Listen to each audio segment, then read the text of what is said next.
Dans un recoin oublié du monde, entre forêts épaisses et montagnes silencieuses, se trouvait le village isolé de Brumeval. Là-bas, le soleil perçait rarement les nuages et la brume semblait y avoir élu domicile.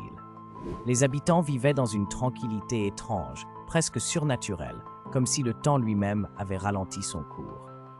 Au cœur de ce village vivait un garçon nommé Elias. Il n'était pas comme les autres. On ne savait pas d'où il venait. Seulement qu'un matin d'hiver, il avait été retrouvé endormi au pied de l'ancien chêne, sans chaussures, les pieds nus posés sur la neige sans qu'il ne semble en souffrir. Recueilli par Agnès, une vieille guérisseuse un peu sorcière, Elias grandit en marge des autres enfants.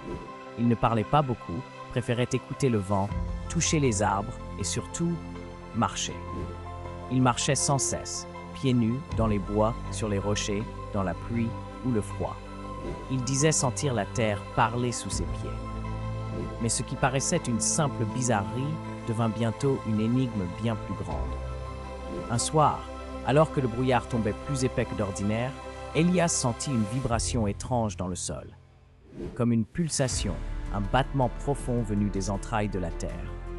Guidé par cette sensation, il s'enfonça plus loin que jamais dans la forêt interdite.